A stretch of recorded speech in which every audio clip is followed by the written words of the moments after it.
Mapagpalang umaga po sa atin lahat. Tayo ngayon maghahalo nitong ating ilalagay na pataba. Ang uunahin natin yung sa may barangay San Juan. Ito bali, 4 na ilalagay natin. 1620 at saka 4600. Urea. Saka itong 1620. Yung pampaugat ito. Yung 4600, yan yung pampadahon, yung nitrogen. Itong 1620, ito yung phosphorus.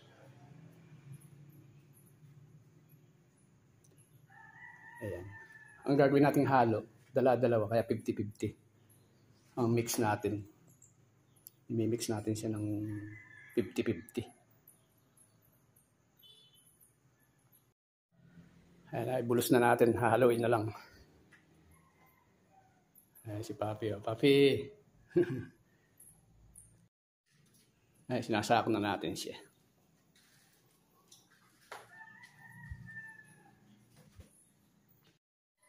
Pinag-anim na sako natin para hindi siya masyadong mabigat, para madali lang siyang buhatin. Ayan. Bali, 6. Ginawa natin siyang 6 na sako.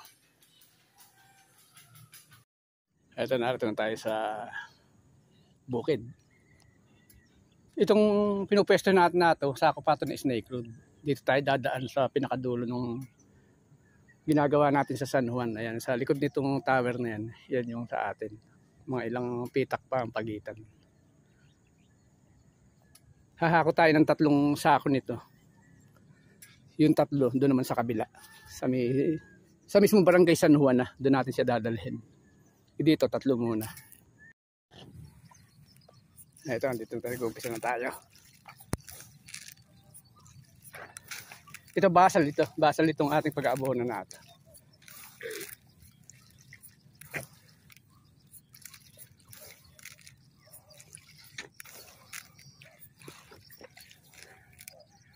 Ayan, tinutulungan tayo ni Jomar. Si Jomar. Na hinakot niya sa kabila. Yung 3.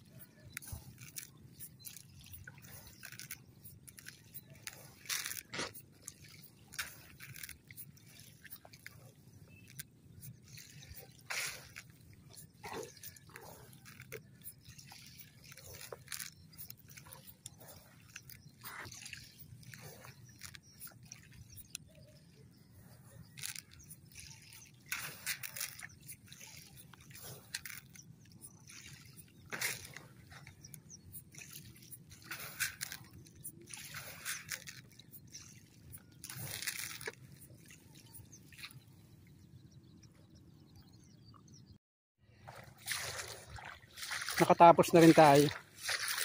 Paahon na. Sinara na rin natin yung mga lawasan.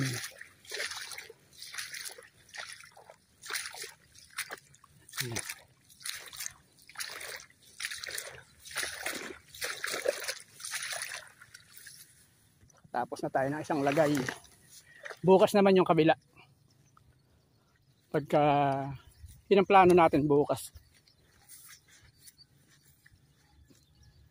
May gagawin lang, halimbawa meron na tayong emergency ginawa pag hindi tayo natuloy bukas. Yun ang plano natin ng 18.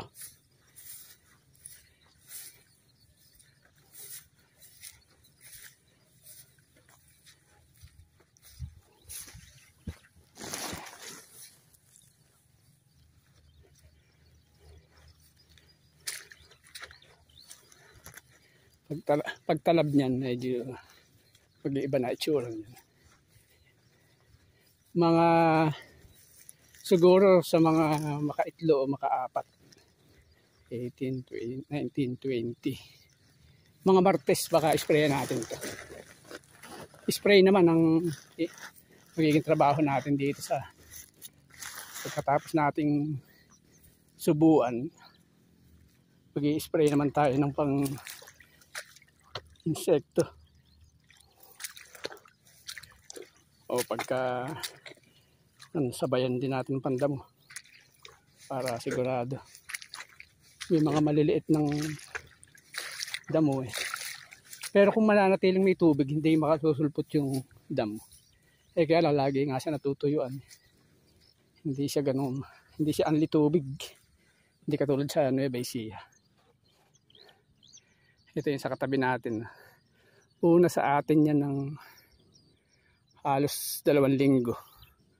Yung katabi natin na yan. Maghahalo ulit tayo para dun sa snake road naman. Yan suwero yung isa at saka harvester na 4600 at saka 1620. Ito ang ating titimplahin naman ngayon. Ayan. Ito yung para sa snake road. 4 din ilalagay natin sa una. Isa ko na rin natin. Bali, ganun din ang ginawa natin, pinag-aanim din natin siya. Para madali siyang buhatin. Papi! Ready na tayo. Papunta na tayo ng bukid. Ay, nakakarga na rin tayo. Hanggang sa pangharang dala na rin natin kung sakaling makapagpatubig tayo. Meron kasi ito yung parte.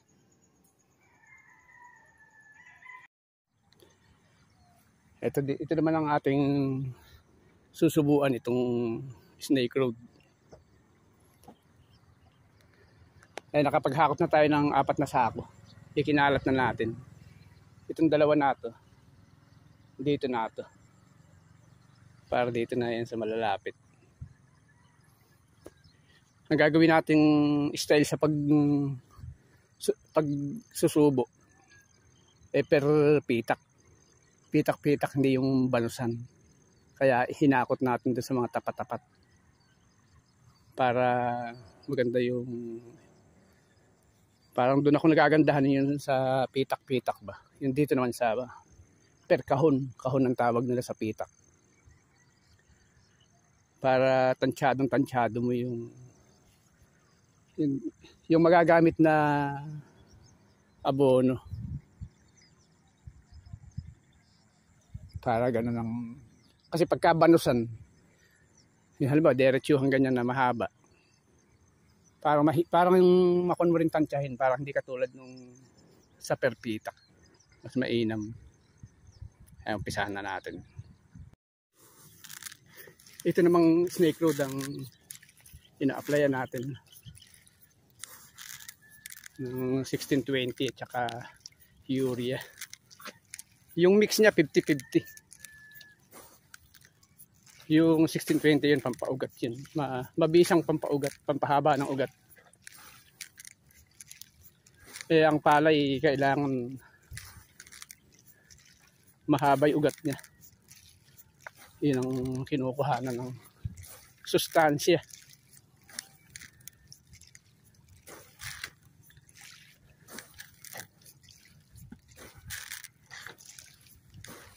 Medyo nagkakasakit ng mga palay dito, yung mga stem borer. Marami nang nag-i-spray ng para sa stem borer. Kaya ito, i-sprayan din natin ito. Mga after 2 days siguro. 2 or 3 days. Uunahin din muna natin kabila.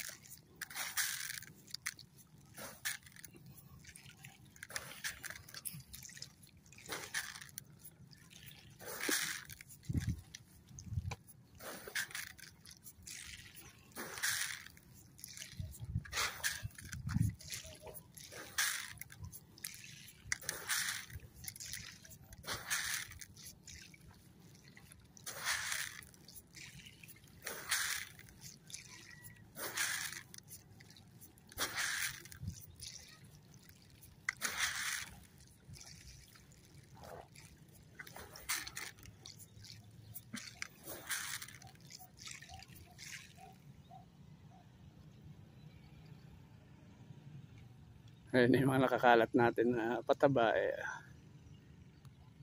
meron pa doon. Saka meron pa sa tricycle.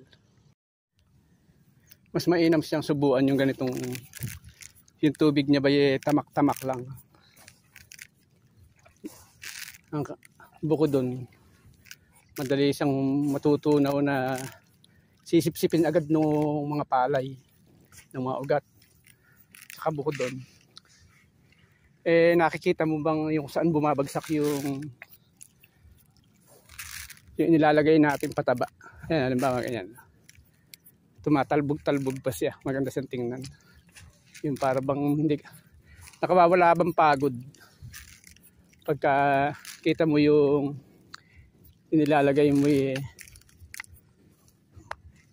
alam na alam mo kung hanggang saan lang ba umaabot. Hinahinaan mo lang na ganyan. No? Yung hagis, pwede mo lakasan. Kasi natatanaw mo rin siya. Ganun. Lalo na kung nag-iisa ka lang. Puno rito sa bagong bukas na Philippine Farm Center. Ayan sila mga dancer.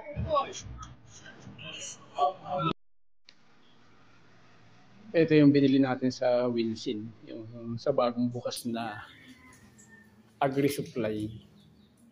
Ayan, dito sa barangay natin mismo, sakop ng barangay natin, dito sa San Guillermo. Bumili tayo ng bali ng 10 sako. Tatlong triple 14, tsaka 7 urea. Kaya bali 10 yung binili natin.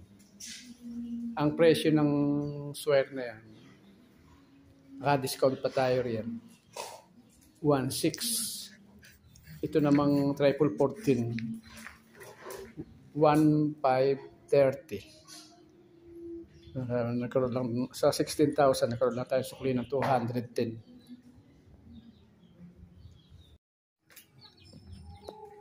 Susubukan natin magtanim ng patatas dito sa mga mineral galon na to.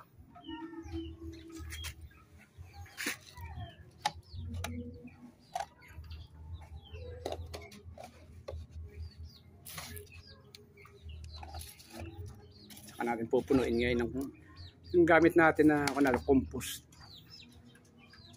Ito isang sakong malaki na ganito. Yan, 100 ang halaga niya. Isang sako.